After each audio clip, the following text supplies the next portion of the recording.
기독교 신앙은 미신과 다릅니다. 여러 가지 점에서 다르겠지만 신앙을 갖는 신앙인의 자세에 있어서 기독교 신앙과 미신은 분명히 차이점이 있습니다. 바른 기독교 신앙을 갖고 있는 사람들은 하나님을 나에게 맞추려고 하지 않습니다. 신앙은 언제나 하나님 앞에서 나를 변화시키고 새롭게 하는 것이기 때문이죠. 그러나 미신적 신앙을 가진 사람들은 그렇지 않습니다. 그들은 언제나 나 중심의 사고를 하죠. 내가 잘 되는 것이 신앙을 갖는 이유입니다. 따라서 언제나 나 중심으로 모든 것이 움직여야 합니다. 미신적 신앙을 가진 사람들은 자신의 행동이나 돈으로 신을 달랠 수 있다고 생각합니다. 그래서 나 중심으로 신이 나의 모든 삶을 인도하고 도와주어야 하는, 그렇게 신을 이해하는 거죠. 신을 자신의 영역 안에서 통제하려고 합니다. 신을 바꾸려고 하지 나를 바꾸려고 하지 않습니다. 이게 미신적 신앙입니다. 기독교 신앙은 반대인 거죠. 하나님을 향해서 나를 바꿔가는, 이게 기독교 신앙입니다. 우리는 그리스도인으로 기독교 신앙을 가지고 있는 사람들이지만 종종 미신을 섬기듯 하나님을 섬길 때가 있습니다. 예를 들면 내가 가진 무엇으로 하나님을 달래고 얼러서 내 목적을 성취하려고 하는 경우입니다. 나 중심의 사고로 하나님을 통제하려고 하거나 하나님을 바꾸려고 한다면 그것은 하나님을 우상처럼 섬기는 거죠. 이게 백지장 한 장 차일 수 있어요. 하나님을 섬기는데 우상처럼 섬길 수도 있고 바르게 섬길 수도 있는 거죠. 그렇다면 왜 우리가 하나님을 섬기면서 하나님을 우상처럼 섬기게 될까요? 구약시대의 이스라엘이 하나님을 우상처럼 섬겼는데 그때 이유나 오늘 이 시대를 살고 있는 우리가 하나님을 우상처럼 섬기는 이유나 비슷합니다. 가장 중요한 이유는 하나님에 대한 지식의 결여 때문입니다. 우리의 믿음의 대상인 하나님과 그의 아들 예수 그리스도를 잘 알고 섬기는 것이 기독교 신앙의 핵심입니다. 우리가 섬기는 대상인 하나님을 제대로 알지 못하고 섬기게 되면, 혹은 오해하여 섬기게 되면 하나님 중심으로 내가 그 안에 들어가서 그 질서를 따라야 되는데 그게 아니고 모든 것이 나 중심으로 하나님이 나를 위해서 존재하는 것처럼 알게 되죠. 그러면 하나님을 우상처럼 섬기게 되는 겁니다. 참신앙과 우상숭배는 결국 하나님에 대한 지식의 문제입니다. 저희 성서대학에서 아마 100번은 얘기했을 것 같아요. 여러분, 하나님에 대한 참신앙과 우상숭배의 분기점엔 하나님에 대한 지식의 문제가 있습니다. 지식이 없으면 망하는 거예요. 그래서 그렇다면 하나님에 대한 바른 지식을 어떻게 우리가 가질 수 있을까요? 바울은 그 방법을 성령이라고 말합니다. 성령. 고린도전서 2장 10절에 보면요, 오직 하나님이 성령으로 이것을 우리에게 보이셨으니 성령은 모든 것 곧 하나님의 깊은 것까지도 통달하시느니라 라고 말씀합니다. 성령은 하나님의 영이기 때문에 하나님의 깊은 것까지도 알고 계시죠. 그래서 우리가 바른 신앙생활을 하기 위해서, 하나님을 바르게 알기 위해서 하나님의 영인 성령의 전적인 도움이 필요합니다. 성령이 아니시고는 하나님이 어떤 분이신지를 제대로 알 수가 없다고 하는 거죠. 그래서 우리가 바른 신앙을 하기 위해선 성령의 절대적인 도움이 필요한데, 바울이 로마서를 쭉 기록하다가 7장까지는 성령에 관한 언급을 4번밖에 하지 않았습니다. 그러다가 8장에 등장하면서 성령이라는 단어를 무지막지하게 많이 사용을 하고 있죠. 그런데 우리가 개역개정판 성경을 읽다 보니까, 목사님 8장에 성령이 무지막지하게 나온다는데 제가 아무리 읽어도 8장에 성령이 무지막지하게 안 나오는데 목사님 무슨 소리 하시는 거예요? 라고 물을 수 있습니다. 우리가 오늘 본문으로 정한 1절부터 17절까지의 성령이라고 번역된 단어가 딱 2번 나옵니다. 2절에 한 번 나오고요, 16절에 한 번 나오고, 딱 2번밖에 나오지 않습니다. 개역 개정판 성경은 성령이라는 단어보다는 영이라는 단어를 더 선호했어요. 그래서 영이라고 번역을 했습니다. 4절부터 11절까지 거의 매절마다 영이라는 단어가 육신이라는 단어와 대조해서 나오게 되죠.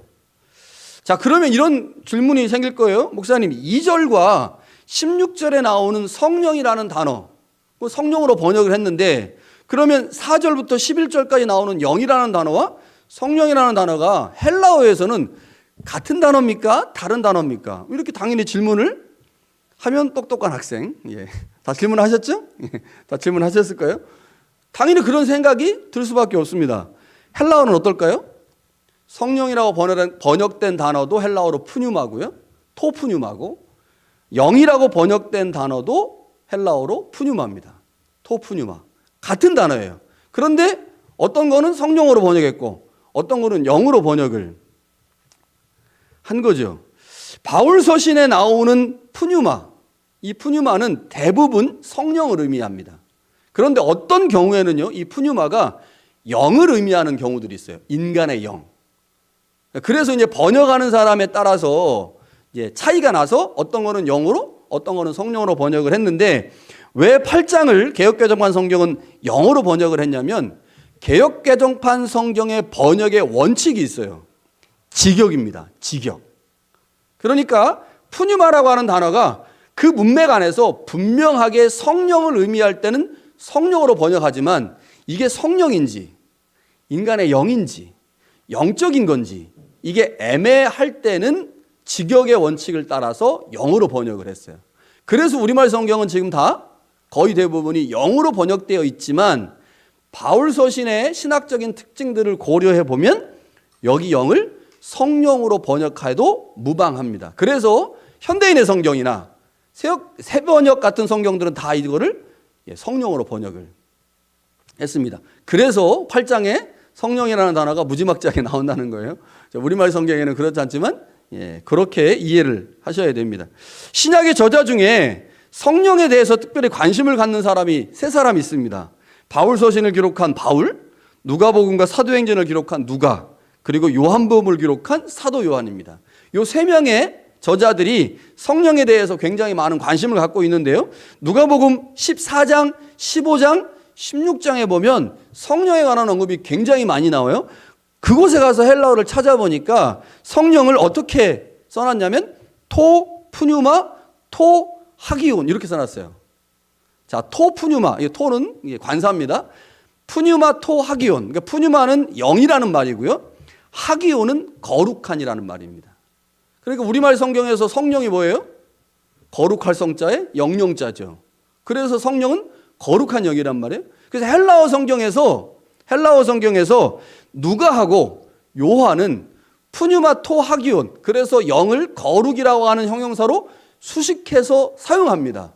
그런데 바울은 그렇게 안 써요. 그의 서신을 다 찾아봐도 그냥 성령도 푸뉴마, 인간의 영도 푸뉴마 이렇게 기록되어 있기 때문에 이제 번역하는 사람들이 조금 어려움을 겪을 수가 있겠죠. 특별히 오늘 본문에 보면 14절에 이게 성령인지, 아니 14절에 10절에 이게 성령인지 영인지 헷갈리는 단어들이 있습니다. 그래서 우리가 이게 아무리 쳐다봐도 이게 성령, 영이라고 되어 있는지 이게 성령을 말하는지 인간의 영을 말하는지 헷갈리기 때문에 개역개정판 성경은 이렇게 번역을 했다. 이거를 좀 여러분들께서 기억을 하시면 되겠습니다. 8장에 오면 바울이 성령을 집중적으로 언급을 하는데 7장까지 논의한 죄와 사망의 문제를 우리 안에 구체적으로 적용해서 그 말씀을 우리의 삶의 자리에 실천하게 하시는 분이 성령이기 때문에 8장은 5장부터 7장까지의 내용을 요약하면서 동시에 결론을 맺는 장입니다. 요약하면서 결론을 맺는 장이기 때문에 우리한테 중요할 수밖에 없습니다. 자, 바울이 1절에서 그리스도 예수 안에 있는 자에게는 결코 정죄함이 없다라고 선언을 해요. 자, 이 1절은 5장부터 7장까지의 내용을 요약한 것으로 볼 수 있습니다. 자, 5장부터 7장까지 우리가 설교를 계속 들었습니다. 크게 두 가지를 말씀하셨어요. 크게 두 가지. 첫 번째는 예수 그리스도로 말미암아 주어진 은혜입니다. 5장부터 7장까지 예수로 말미암아 주어지는 은혜. 자, 그것을 좀 다양한 방식으로 표현했죠. 주님이 순종하심으로 십자가를 지셨고 그래서 우리는 칭의를 얻었다. 이게 5장에서 설명한 방식이고요. 6장에 가면 우리 옛사람이 그리스도와 함께 십자가에서 죽음으로 우리가 하나님의 은혜 아래 있다. 이게 6장에서 설명한 방식이죠. 그리고 와서 이제 7장에 가면 우리가 율법으로부터 해방이 되었다. 그리스도로 말미암아 이런 얘기들을 하게 되죠. 그래서 5장부터 7장까지의 내용들을 요약할 때 첫 번째 요약은 그리스도로 말미암아 주어진 은혜입니다. 이게 첫 번째 내용이죠. 자, 요 내용을 8장 1절은 어떻게 요약했냐면 그리스도 예수 안에 있는 자라고 요약한 거예요. 그러니까 예수 그리스도의 은혜로 말미암아 우리가 의롭게 됐다. 우리가 그로 말미암아 생명을 얻었다. 은혜 아래 있다라고 하는 말을 우리가 예수 그리스도 안에 있다. 이렇게 설명을 한 거죠. 자, 5장부터 7장까지를 또 다르게 요약을 하면요. 또 하나는 죄와 율법으로부터의 자유입니다. 죄와 율법으로부터 자유. 자, 죄는 율법을 통해 드러났죠. 율법이 존재하면서 죄가 무엇인지를 드러냈어요. 그런데 그렇게 드러난 죄가 율법을 교묘하게 이용해서 사람들로 하여금 더 많은 죄를 짓게 하고 더 많은 죄의 소욕을 갖게 하고 그래서 사망에 이르게 했다. 이게 이제 5장부터 7장까지 얘기죠. 그러니까 죄와 율법이 결탁해서 사람들을 계속 죄의 세력 안에 머물게 한다. 그러나 예수 그리스도의 순종과 죽음을 통해서 우리가 그 죄의 세력으로부터 해방됐다. 그러니까 한마디로 말하면 5장부터 7장까지는 예수 그리스도의 십자가의 죽으심으로 말미암아 우리가 죄와 율법으로부터 해방되었다. 이게 5장부터 7장까지인데 요 내용을 1절에 그리스도 예수 안에 있는 자에게는 결코 정죄함이 없다라고 요약한 겁니다. 그러니까 1절은 5장부터 7장까지의 내용을 이제 한 줄로 요약한 거라고 볼 수가 있죠. 자, 그리고 나서 2절에 그 1절의 이유와 근거를 설명합니다. 자, 우리가 예수 그리스도 안에서 어떤 정죄도 받지 않는 이유는 예수 그리스도 안에 있는 성령께서 우리를 죄와 사망의 법에서 해방하셨기 때문입니다. 자, 요게 이제 조금 이해하기가 어려울 수 있어요. 왜냐하면 자, 5장부터 7장까지 지금까지 바울은 성령에 관한 언급을 거의 하지 않았거든요. 주로 예수 그리스도의 십자가에서의 순종, 그의 죽으심에 관한 이야기를 쭉 했고요. 우리가 어떻게 그의 죽으심과 합하여 죄로부터 율법으로부터 해방될 수 있는지를 쭉 설명을 했습니다. 그게 8장 1절의 말씀이죠. 그런데 2절에 와서 그리스도 예수 안에 있는 생명의 성령의 법이 지금까지 논의했던 죄와 사망의 법에서 우리를 해방시켰다라고 갑자기 성령을 가져오죠. 자, 왜 이렇게 바울이 설명하고 있는가? 이유는 간단합니다. 죄의 세력, 율법의 세력으로부터 우리를 해방시키는 것은 지식적으로 예수님이 우리를 위해서 십자가에 죽으셨다. 그렇지, 그것이 우리 안에 놀라운 은혜이지. 이것을 우리가 교리적으로 혹은 지식적으로 받아들인다고 해서 그것이 우리 안에 생명의 역사가 되는 것은 아니죠. 그것이 실제적으로 우리의 삶의 자리에서 구체적으로 적용돼야 돼요. 그 적용하는 일을 누가 하십니까? 성령이 하신다는 거죠. 그러니까 이제 8장에서는 지금까지 논의했던 모든 내용들을 요약하면서 지금까지 말했던 그 말씀이 놀라운 예수 그리스도를 통한 생명의 말씀이 우리 안에 적용되어 그 말씀이 우리로 하여금 생명과 놀라운 역사를 경험하게 하는 그 일들을 하시는 분이 누구냐? 바로 그분이 성령이다. 이거를 8장 2절에서 설명한 거죠. 이제 중요한 것은 내가 말씀을 알고 깨닫고 듣는 것이 아니라 그 말씀이 성령을 통하여 우리의 삶에 적용되는 겁니다. 성령이 그것을 우리의 삶의 자리까지 내려와서 우리의 삶의 자리에서 실제적인 해방의 역사를 경험하게 만드는 거죠. 예수 그리스도의 순종이 우리의 것이 되는 것이 중요합니다.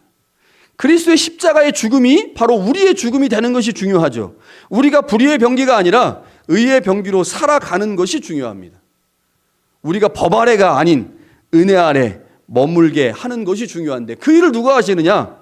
성령이 하신다는 거죠.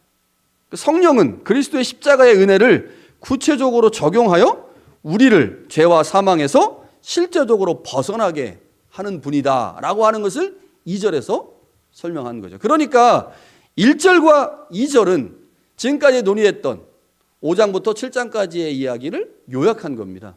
요약하면서 한 가지 이야기를 더 덧붙인 거죠. 그 모든 일을 우리의 삶의 자리에서 적용하시고 실제화시키시는 분이 바로 성령이시다. 그래서 그 성령의 절대적인 도움과 지지가 필요하다라고 하는 이야기를 이제 8장에서 합니다. 자, 그런데 여기서 우리가 한 가지 주의를 기울여서 봐야 될 단어가 있습니다. 자, 성령과 우리 모두가 동일한 위치에 있어요. 동일한 위치. 자, 2절에서 바울은 죄와 사망의 법에서 우리를 해방시키는 성령이 그리스도 예수 안에 있다라고 설명합니다. 그리스도 예수 안에 있는 성령, 이렇게 설명해요. 그런데 1절에서는 어떻게 말합니까? 우리를 설명할 때도 역시 그리스도 예수 안에 있는 자들이다 라고 설명을 해요. 그러니까 우리의 위치도 성령의 위치도 모두 다 그리스도 안입니다. 그리스도 안. 성령이 우리를 죄와 사망의 법에서 해방시킬 수 있는 근거는 성령과 우리가 지금 같은 영역 안에 머문다는 거죠. 그러니까 성령과 우리를 매개시켜주는 게 뭐예요? 그리스도입니다. 성령과 우리를 매개시켜주는 게 그리스도의 십자가예요. 성령과 우리를 매개시켜주는 게 그리스도의 십자가의 피입니다. 그래서 그 십자가의 은혜와 피가 성령과 우리를 연결시켜주기 때문에 내가 성령의 놀라운 역사, 그가 역사하시는 생명의 놀라운 일들을 경험하려면 우리가 반드시 어디 안에 있어야 돼요? 그리스도 안에 있어야 돼요. 왜냐하면 성령은 어디 안에 계시니까? 그리스도 안에 계시니까. 그러니까 그리스도 안에 계신 성령께서 우리가 그리스도 안에 머물 때 우리 안에 은혜를 베푸신다는 거죠. 놀라운 생명의 역사를 일으키신다는 겁니다. 성령께서 그리스도 안에 거하시고 있다라고 하는 말은 성령은 철저하게 그리스도의 사역과 말씀에 의존하여 일하신다는 겁니다. 성령이 그런 분이에요. 그래서 9절에 보면 성령을 그리스도의 영이라고 표현합니다. 갈라디아서 4장 6절에는요 아들의 영이라고 표현해요. 그러니까 우리의 삶의 자리에서 실제적인 구원의 역사를 경험하려면, 생명의 역사를 경험하려면, 놀라운 은혜를 경험하려면 성령께서 우리 안에서 일하셔야 되는데, 성령이 우리 안에 일하시려면 성령과 우리 사이에 매개가 필요하다는 거죠. 그 매개가 뭐예요? 그게 그리스도예요. 그리스도. 그래서 우리가 그리스도 안에 거하면, 그 말은 무슨 말이에요? 그리스도의 십자가의 은혜를 기억하면, 그리스도의 십자가의 은혜를 믿으면, 십자가의 은혜 안에 우리가 머물면 그 은혜 안에 머무시는 성령께서 우리의 삶에 오셔서 우리의 삶을 만지시고 인도하시고 통치하신다는 거죠. 이 중보자가 굉장히 이제 중요한데, 하나님과 우리 사이의 중보자가 예수였잖아요. 그런데 성령과 우리 사이의 중보자도 역시 예수입니다. 그 예수 그리스도를 믿는 자들에게만 성령이 임해요. 예수 그리스도를 믿는 자들에게만 예수 그리스도가 우리와 성령을 연결시켜주는 거예요. 바울이 그것을 지금 1절과 2절에서 설명했죠. 그리고 나서 3절에 가면, 제가 설교 시간에 정말 오랜만에 설명을 합니다. 지금 그렇죠? 예전에 별로 설명을 안 했는데 요즘은 이게 8장이 지금 다 요약을 하면서 결론을 내는 장이기 때문에 설명을 안 할 수가 없습니다. 자, 5장부터 7장까지 설교를 잘 들으셨던 분들은 뭐 쉽게 이해하실 겁니다. 자, 3절에 1절과 2절의 말씀을 부연해서 설명하는데 이 3절과 4절이 너무 중요해요. 3절과 4절이. 자, 하나님의 가장 큰 관심이 뭐냐? 1절과 2절에서 보니까 우리가 죄와 사망의 법에서 벗어나는 거예요. 자, 죄와 사망의 법 언제 들어왔어요? 이 땅에? 아담 사건 때문에 들어왔잖아요. 그 아담 사건 때문에 우리가 죄와 사망의 법에서 매어가지고 그 법 때문에 죽음을 경험하는데, 하나님의 관심이 뭐냐? 우리를 그 죄와 사망의 법에서 벗어나게 하는 겁니다. 자, 이 일을 위해서 하나님이 첫 번째로 이 일을 맡긴 존재가 있어요. 그게 뭐예요? 율법이에요. 율법. 율법을 주시면서 그 율법을 통해 우리를 죄와 사망의 법에서 벗어나게 하려고 했습니다. 그러나 우리가 잘 알고 있듯이 율법은 그 일에 실패하고 말았죠. 율법은 우리를 생명으로 인도하기 위해서 주어진 법이었지만 죄의 법 아래에 있는 육신을 생명으로 인도하지 못했습니다. 그러니까 율법은 죄를 깨닫게는 했는데, 죄를 못 짓게는 했는데 이미 지은 죄의 문제를 해결은 못한 거예요. 그러니까 하나님이 율법을 주신 이유는 죄 짓지 말라고. 그래 죄를 짓지 않아야 어디로 가요? 생명으로 갈 수 있으니까 이 생명으로 우리를 인도하기 위해서 율법을 주셨는데 육신이 너무 연약해요.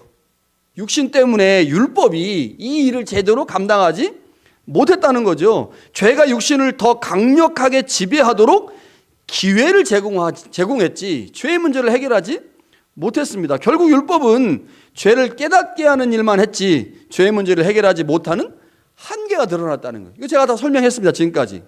그래서 하나님은 죄의 문제를 해결할 수 있는 다른 방법을 주셨죠. 그게 뭐예요? 3절에 나오는 것처럼, 그리고 로마서 3장에서 말씀하는 것처럼 율법 외에 또 다른 의를 얻는 방법을 주셨습니다. 그게 바로 예수 그리스도, 자신의 아들을 죄 있는 육신의 모양으로 이 땅에 보내서 육신의 죄를 정하사 죄의 문제를 해결하는 거였습니다. 예수 그리스도의 십자가의 순종을 통해 십자가에서의 죽음으로 하나님께서 죄의 문제를 해결하셨다는 겁니다. 그리고 그렇게 해결된 죄의 문제, 그 문제를 우리의 삶의 자리에서 실제적으로 적용하심으로 우리의 삶의 자리에서 구원과 생명의 역사를 경험하게 하시는 분이 성령이죠.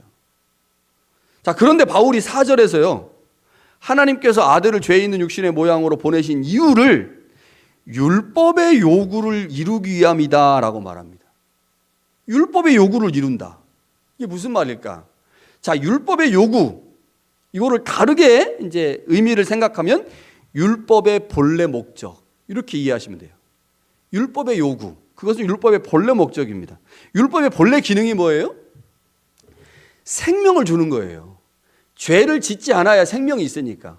죄를 짓지 않도록, 그래서 사람들에게 생명을 주는 것이, 그래서 죄와 사망으로부터 우리를 해방시키려고 하는 것이 원래 율법의 본래 목적이었습니다. 이 본래 목적이 로마서 13장 9절부터 10절에 보면 나옵니다. 바울이 이렇게 말해요. 간음하지 말라, 살인하지 말라, 도둑질하지 말라, 탐내지 말라 한 것과 그 외에 다른 계명이 있을지라도 내 이웃을 내 자신과 같이 사랑하라 하신 그 말씀 가운데 다 들어있느니라. 사랑은 이웃에게 악을 행하지 아니하나니 그러므로 사랑은 율법의 완성이니라. 율법 왜 주셨어요? 이웃을 사랑함으로 죄짓지 말라고. 그래서 생명을 얻으라고. 이게 하나님께서 율법을 주신 목적입니다. 그런데 유대인들이, 그 당시 유대인들이 어떻게 했어요? 율법의 의미를 왜곡시켜 버렸죠. 뭐를 만들었어요? 율법의 행위를 만든 거예요. 율법을 다 지키려고 애를 써야 되는데, 그래서 내가 어떤 사람에게 율법을 문자적이 아닌 의미적으로 그 일들을 행한다고 하는 것은 사랑하는 거예요. 내가 이웃을 해치지 않고 살인하지 않고 도둑질하지 않는 것은 사랑하기 때문에 사랑하라고 그 법을 주신 거죠. 그런데 이거를 문자적으로 지켰어요. 문자적으로 지키려니 다 지킬 수가 없는 거예요. 그래서 뭐 만들었습니까? 율법의 행위를 만든 거예요. 몇 가지 행위를 만들어 놓고 그 행위만 하면 우리는 율법을 다 지킨 거다라고 한 거죠. 그렇게 율법의 본래적 기능, 율법의 요구를 완전히 유대인들이 마비시킨 겁니다. 기능이 왜곡된 율법은 더 이상 사람들에게 생명을 줄 수가 없죠. 오히려 죄와 협력하여 사망을 가져올 뿐입니다. 그런데 이러한 율법의 요구, 즉 율법이 가지고 있는 기본적인 그 기능, 그 일을 누가 하신 겁니까? 예수 그리스도가 십자가에서 죽으심으로 율법이 원래 하려고 했던 생명을 주는 그 일을 예수님이 하셨다는 거예요. 자, 그런데 예수님은 우리와 성령을 중보하시는, 연결시키는 분이죠. 그래서 예수 그리스도가 그 일을 하셨다라고 믿고 그 사실을 인정하면 그 사실을 인정하는 사람에게 성령이 오십니다. 성령이 오셔서 그 성령께서 율법의 본래 기능을 우리의 삶의 자리에서 실현시킴으로 예수 그리스도와 성령이 율법의 요구를 이루신다는 거예요. 자, 바울이 지금 여기서 뭐 말하고 싶은 걸까요? 이제 율법은 필요 없다는 겁니다. 율법은 필요 없어요. 3장에서 이미 얘기했어요. 율법 외에, 율법과 상관없이 하나님이 우리에게 새로운 의를 얻는 방법을 주셨다. 그것은 믿음으로다. 예수 그리스도가 십자가에서 죽으시는 그분의 신실하심으로 우리가 의를 얻게 됐다라고 3장에서 얘기를 했는데 8장에 와서 다시 한번 쐐기를 박는 겁니다. 율법이 원래 하려고 했던 그 일을 예수 그리스도께서 십자가에서 죽으심으로 하셨고, 그 십자가의 죽으심을 우리의 삶의 자리에서 구체적으로 적용하심으로 생명을 갖게 하시는 성령의 역사가 우리에게 있으니 더 이상 우리에게 율법은 필요하지 않다. 자, 우리에게 법이 필요한 게 아닙니다. 뭐가 필요해요? 은혜가 필요한 거예요. 여러분, 교회는 법이 필요한 게 아니고 뭐가 필요해요? 은혜가 필요합니다. 사랑이 필요하고 자비와 용서가 필요하죠. 법 하면서 법으로 교회를 운영해 보려고 하세요. 계속 충돌하고 계속 싸우고 문제가 일어납니다. 더 이상 율법이 필요하잖아요. 누가 계시니까요? 성령이 계시니까. 예수 그리스도의 십자가 사건이 있으니까. 바울이 지금 로마서를 읽고 있는 공동체에게 그 얘기하는 거예요. 로마서를 읽고 있는 공동체의 구성원들 중에 유대교에서 기독교를 개종한 사람들이 자꾸 뭐 얘기합니까? 예수 믿었어도 역시 율법은 중요해 라고 말하고 있거든요. 그 율법으로 공동체가 지금 깨지고 있어요. 분란이 생기고 어려움이 생기고 있거든요. 그들에게 말합니다. 하나님께서 우리에게 예수 그리스도의 십자가의 은혜를 주셨고 놀라운 성령의 역사를 허락하셨으니 이제 더 이상 율법이 원래 요구했던 율법의 원래 기능인 그 생명을 주는 사건이 그리스도와 성령을 통해서 우리 가운데 이루어졌다. 그러니 더 이상 율법으로 뭐 하려고 하면 안 된다라고 하는 이야기가 4절 얘기입니다. 여러분, 하나님께서 주신 율법은 그 자체로 문제가 있었던 건 아닙니다. 그 자체로 문제가 있었던 건 아니죠. 율법이 그 일을 실행하는 과정에서 문제가 발생한 겁니다. 그래서 하나님은 더 완전한 방법으로 죄와 사망의 문제를 해결하신 거죠. 그렇게 하나님은 율법이 본래 추구했던 목적을 이루셨습니다. 이게 지금 바울이 1절부터 4절까지 말하네. 자, 들어보니까 어떻습니까? 새로운 얘기 같지만 하나도 새로운 얘기가 아니죠? 무슨 얘기예요? 다 5장부터 7장까지 했던 얘기입니다. 5장부터 7장까지 했던 이야기를 이제 정리한 거예요. 정리한 거. 1절부터 4절까지. 자, 그러면 우리가 이런 생각이 들 수가 있어요. 하나님의 전적인 은혜로 하나님이 아들을 이 땅에 보내셨고 그 아들 안에 계신 성령으로 말미암아 우리가 죄와 사망의 법에서 해방됐죠. 생명의 성령의 법이 우리를 죄와 사망의 법에서 해방시켰습니다. 자, 그럼 이제 우리 뭐 해야 돼요? 성령께서 모든 것을 다 행하셨으니 이제 우리 할 일은 없습니까? 이제 우리는 성령께서 일하시는 일만, 성령이 하시는 것만 그냥 구경하면 되겠습니까? 아유, 우리 교회 목사님 일을 너무 잘하셔. 자, 우리는 그러니까 목사님 일하는 거 그냥 한번 지켜만 보면 되지 뭐. 우리 윤 목사님이 너무 일을 잘하시니까 나는 뭐 그냥 안 도와주고 그냥 윤 목사님 다 하시면 되니까 이러면 되겠습니까? 그거 아닙니다. 성령께서 분명히 모든 일을 행하시지만 성령께서 모든 일을 하시니 그냥 우리는 가만히 있으면 되냐? 그렇지 않습니다. 자, 5절 이하에서 바울이 이미 성령의 법으로 죄와 사망의 법에서 해방된 우리에게 권면을 하고 있어요. 여러분, 5절부터 17절까지는 이미 성령의 법으로 죄와 사망의 법에서 해결된 사람에게 말씀하는 겁니다. 근데 뭐를 말씀할까요? 재밌어요. 육신에 거하지 마라. 육신에 거하면 죽는다. 성령에 거해야 된다. 성령에 거하지 않으면 살 수 없다. 이 얘기를 하고 있어요. 그 왜 이야기를 하고 있을까? 5절부터 11절에 보면요, 바울이 특별히 육신과 성령을 대조합니다. 이 단락에서 5절부터 11절까지 성령이 8번 나와요. 성령과 대조되는 육신 혹은 몸이라는 단어가 9번 나옵니다. 계속적으로 바울은 육신과 성령을 대조시키고 있습니다. 우리가 비록 성령의 도움으로 죄와 사망의 법에서 해방됐지만 우리의 육신은 과거에 이미 죄의 종이 되었던 죄의 습성이 묻어있는 육체죠. 그래서 그 육체의 소욕대로 끌려가지 않도록 성령의 도움으로 육체를 컨트롤해야 된다고 말합니다. 육체를 컨트롤하지 않으면 성령이 우리 안에 오셔서 죄와 사망의 법을 이미 해방시키셨지만 컨트롤하지 못하는 그 육신 때문에 다시 죄와 사망의 법으로 간다는 겁니다. 우리는 죄에서 해방됐어요. 그러나 여전히 죄는 우리의 육신의 약점을 알고 있고, 그래서 그 육신의 약점을 공략해서 다시 우리를 죄의 종으로 만들려고 호시탐탐 노리고 있다는 거죠. 우리의 몸이 새로운 몸, 부활체를 얻기 전까지 우리는 계속해서 육신과 싸워야 됩니다. 육신의 소욕과 싸워야 된다는 거죠. 이것도 어디에서 얘기했어요, 바울이? 6장에서 이미 얘기한 겁니다. 6장에서 이미 얘기한 거예요. 이미 얘기한 거를 다시 지금 말하고 있는 거죠. 12절에서 뭐라고 말합니까? 육신에게 져서 육신대로 살 것이 아니다. 13절에는요, 너희가 육신대로 살면 반드시 죽을 것이다. 자, 여기 육신대로 살면 반드시 죽을 것이다. 이 말을 듣고 있는 사람들이 어떤 사람이에요? 1절과 2절에서 이미 하나님의 말씀으로 죄와 사망에서 해방되었다고 선언받은 사람이에요. 무죄 선언받은 그 사람들에게 다시 말하는 겁니다. 육신대로 살면 죽는다. 우리의 몸이 죄를 경험하기 이전, 죄를 한 번도 경험하지 않은 새로운 부활체를 얻기 전까지는 우리의 육신은 계속 그 욕심의 소욕을 따라 가려고 하거든요. 성령의 도움으로 그 육신의 소욕을 컨트롤해야 됩니다. 그렇지 않으면 나도 모르는 사이에 이미 해방되었다고 자만하고 있는 내 안에 다시 죄가 들어와서 우리를 집어 삼킨다는 거죠. 우리는 이미 성령 안에서 죄의 세력으로 승리했지만 그 승리의 최종 확정은 우리의 몸이 부활하는 바로 그때입니다. 우리는 이미 승리했지만 아직 최종 승리는 이루어지지 않았습니다. 우리는 그때까지 육신과 싸워야 된다는 거죠. 여러분, 그 싸움의 과정에서 우리는 반드시 고난을 경험하게 됩니다. 그래서 바울이 8장 16절, 17절, 18절에 고난 얘기를 해요.